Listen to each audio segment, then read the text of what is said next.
Ikaw ba mga mare, kung bibigyan ka ng pagkakataon mamili kung saan mo gustong tumira, titira ka ba sa probinsya? O siya, ito nga mga maring si Ran, bumili na nga rin ng ulam dahil may pinuntahan nga siya. Kaya sabi ko, isabay na nga rin yung ulam. Akalain mo naman talagang tunay na si Ran nga ang nagluto ng gabi. Tingnan nyo kung makahalo, buti na lang hindi kumati. Iwan ko kung kami lang, pero may paniniwala nga daw sila kapag nga daw sobrang halo nga nung gabi ay talagang kumakati siya. Kayo din ba mga mare, ganun yung paniniwala nyo? O siya, eto nagluto pa nga sila dito ng bangus. Nated na nga daw to, kaya naman mas masarap nga tong iprito. Hanggang ngayon nga marami pa rin talagang bunga itong mga sili nga natin. Kaya sabi ko nga kay Ran, sa susunod para mas marami nga tayong maitanim, dalawa nga lang. Kumbaga, 2 linya ng talong, 2 linya ng sitaw. Mas maganda kasi yun mga mare kapag nga ganun dahil mas marami pa nga tayong matatanim na klase. Nagulat nga rin ako, gumanda nga itong mga talong nga natin. Tingnan yung mga maring sipaglaki nga sila. Abay, ang sarap yan itorta. Siyempre, pati nga itong talong natin, hindi yan magpapatalo mga mare. Kaya naman nagsipagbunga na nga rin sila. Tensyahan nyo na nga rin mga mare kung minsan ganito lang talaga yung palagi nga nating vlog. Dahil sa totoong buhay naman talaga mga mare, ganito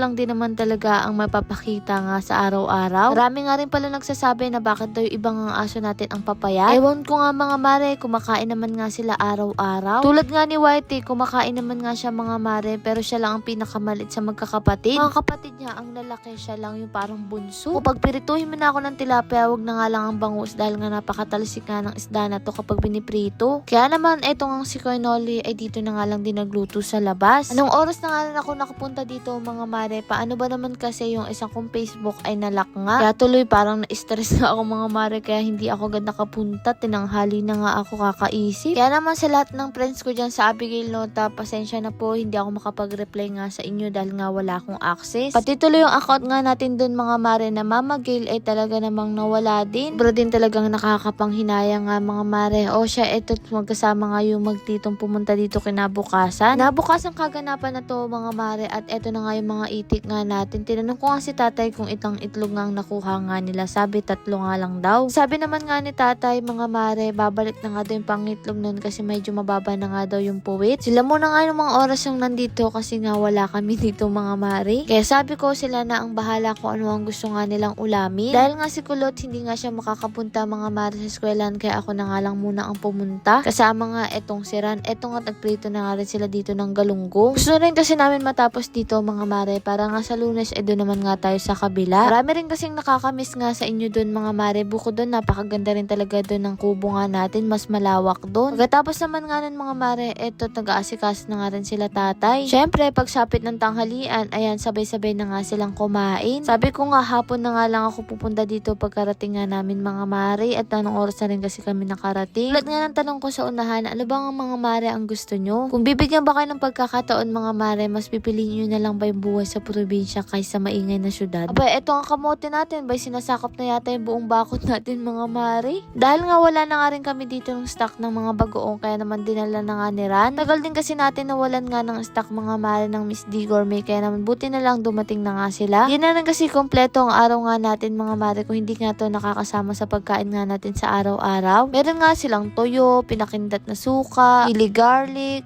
bagoong, saka nga yung aligay. Di ko pala nakwento sa inyo, hindi naman pala sila nagtagal nga sa Abra, dumating na nga rin sila dito, kaya naman nagdala nga silang maraming mangga. Nga lang din, abutan pa nga natin yung pamumunga nga ng mga puno nga ni Kuya Mark dun sa Abra. O siya, itong mga mare, saktong-sakto talaga dito sa bagong, kaya naman naglagay na nga ako dito sa plato. Ang masarap kasi sa bagong na to mga mare, matamis na medyo maanghang. Kaya naman, balansing-balansi nga lang ang lasa, pero sabi nga ni Ran, mas masarap nga kung isasaw nga namin to sa talong. Kaya sabi ko, sige, makapagprito nga mga mare ng talong kinabukasan. O siya, sabi nga nila, di pa daw sila nagmemerenda, kaya nagpabili na nga rin kami. Dahil malapit lang naman nga ito sa tindahan mga mare. Natanong nga namin kung anong gusto nga nilang merenda, pero sabi nila ay wag na nga daw kasi busog pa sila. Pero syempre hindi tayo papag dun mga mare, basta may pagkain, kain lang ng kain. Kapag wala na, saka na lang magtipid. Nandito nga ako, nakita ko nga etong si Kulot, dala-dala nga si Gael, kaya naman binuhat ko na nga rin. Ilan ko na nga rin ang sariling cellphone na laruan. Paano ba naman mga mare, pag nakalapag nga yung cellphone, nagugulat ako, dinadala dinadambot na nga niya, baka nga mabagsakan yung mukha niya. Ay sus, tingnan niyo naman nga mga mare ang matang cute. Hanggang ngayon nga mga mare, marami pa rin talagang gusto nga makita kung ano ang kinalabasan ng lababo natin. Gulat nga ako mga mare, halos mag-iisang buwan na rin pala itong lababo nga natin, pero talagang napakaganda pa rin. Ano ba naman, may nagko-comment nga daw na bawal nga daw tumabasa at nababakbak. Pero syempre, proven and tested na nga natin mga mare. Ito na nga pagkatapos ng isang buwan. Ito nga't matibay pa nga rin siya, kahit nga basain namin araw-araw ay talagang maganda pa nga rin siya mga mare. Kaya naman, bumili nga ako ulit ng panibago para maipakita ko nga sa inyo na pwede nga rin siya sa CR. Marami kasi nagsasabi pag daw ito binasa ay mababakpak, pero ito nga mga mare, hindi naman. Masasabi kong sulit na sulit nga yung pinambili nga natin dito mga mare. Kaya naman kung wala ka pang tiles, kaya naman habang wala ka pang